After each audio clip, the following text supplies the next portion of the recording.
talaga ito si Paduano. Huwag na tayong lumayo. O, punta na tayo sa Wikipedia. Lalayo pa tayo. Ito, ayan. Sino ba si Paduano? Yan, isang He NPA. was, basa. Ayan. He was the National Commander of the Revolutionary Proletarian Army, Alex Bunkayao Brigade. Naku po, patay An tayo. armed communist revolutionary Ano group. yun? Ayan na. An armed communist revolutionary group. Siya po ay commander ng army ng Revolutionary Proletarian Subhanallah, mudahnya untuk kita Ay, terorist. berganda-ganda apabila kita berinfak ng Revolutionary Proletarian Army na Alex Bunkayao Brigade. Ayan po siya ha. Ayan, nalinaw po niyan. Tapos dito, prior to his political career, Paduano was a member of the Revolutionary Proletarian Army. Alex The military Bunkayao wing, Brigade. ibig sabihin ng military wing, siyempre, bibit-bit yan. Revolutionary Workers Party, a communist party, ito matindi dito. Communist Party nga eh. That split from Communist Party of the Philippines. Wow! Yan. Meron Ganyan na ka, Communist Party Paduano. of the Philippines, humiwalay pa siya. Meron nga ng mga nagre-rebelde, himuwalay pa siya doon sa nagrebelde pa siya doon sa nagre-rebelde. Kasi gusto maging leader. He went on to become its national commander. Ayun. Gusto yan. naman palang maging leader, kaya naman humiwalay. Naging leader siya. So, basta mahirap ng pangalan ninyo. Paduano later disengaged from the group as he sought to participate. Tinan mo na. Ito si Paduano daw umalis dun sa grupo niya kasi nag-participate siya sa party list for abang lingkod. Mga kababayan, ang tanong, umalis ba talaga? Correct. Para lang pumasok sa party list. Yun ang tanongin natin. Sir, umalis po ba talaga kayo? Kasi yung ugali ninyo parang hindi umalis. Yung ugali lang naman. Tingnan natin. Para mas Communist makilala pa Party natin. ka pala. Itong revolutionary, Proletarian Army. Etong RPA, tawagin na nating RPA, was the military wing of, Revolutionary Workers Party. Ito, ayan. Yan ang background the niya. The RPA, sa baba, ayan, sa activities, Alex Bunkayao Brigade, RPA, ABB, engaged in peace negotiation broke by Eduardo Coangco Jr. with the government of Estrada. So, nakipagbati daw sila. Yon, alam na natin. So, galit-galitan sila. Ito sabi dito, the Metro Manila base Alex Bunkayao Brigade is also broke army from the New People's Army. So, sabihin humiwalay din. Yung una-una, humiwalay siya doon sa Communist Party of the Philippines. Ito namang Alex Bunkayao Brigade, umalis naman sa NPA. So, sa madaling salita, yung mga rebelding grupo ay inaalisan nila din para din nagrebelde din sila doon sa mismong mga rebelding grupo. Kaya na iba sila. Okay? Tapos eventually, bumalimbing din. Bakit? Nakipagkasundo kay Eduardo Coangco and kay Joseph Estrada. Ayan. So, sabi nga dito, bumaligtad and ito, ayan, nakasulat po dyan.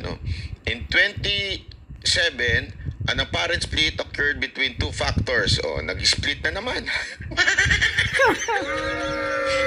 Communist Party ka na nga, lagi ka pang Grabe talaga. nakipag-split sa mga rebelde. Split kayo ng split ano kayo pinag-splitan ninyo? Yan, ang background ni Paduano. Diba? So, ito matindi. Ito, babasahin ko sa inyo. As of 2016, the peace deal signed by RPA-ABB with Estrada administration remains to be fully implemented. Nilo de la Cruz and a group of former RPA-ABB members calling themselves Democratic Front for Philippinism issued a statement supporting Roa Duterte. Rodrigo Roa Duterte on War on drugs. See? Diba? Pretend. And his Supportado mo pala. revolution against the oligarch and exploitation.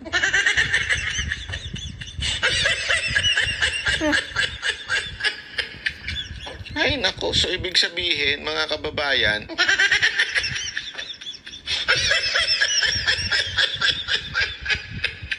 ang gulo-gulo, sumusuporta naman pala yung grupo niya dati. Kaya nga, sumusuporta pala sa war on drugs ni PRRD noon. Pinipiyok nitong taong ito ngayon. Hindi natin maintindihan. Ano kinaiinit ng butchi mo ngayon? O, akala ko ba dati yung grupong inalisan mo, sumuporta naman pala kayo sa war on drugs. Ngayon, ang napapansin ko lang dito, hindi natin to sinasabi para kundinahin na. Kasi para makaintindihan natin yung tao, kailangan nating alamin yung kanyang background. Ang background niya, dati talaga siyang militante. Dati nga siyang head di ba? Head of ng isang communist. breakaway group, ika nga. So naging naging talagang humawak siya. So palaban itong taong ito. Nagrebelde siya until nung siya ay tumakbong. Yan, kaya pala ugaling rebelde. Rebelde siya until nung siya ay tumakbong party list. No, nung tumakbo siyang party list, ayan na nga nagkaroon na nga ng mga pag-uusap doon yung grupo na kanyang kinasamahan. So sa madaling salita po, nakipagbati din sa gobyerno. Yun ang kanilang personalidad, yung grupo na yun. At the same time, siya naman, nakipagbati na sa gobyerno din through party list. Tama, mali? Ngayon, ang tindi na ng kanyang pagsipsip doon sa kanilang speaker. Kaya nga.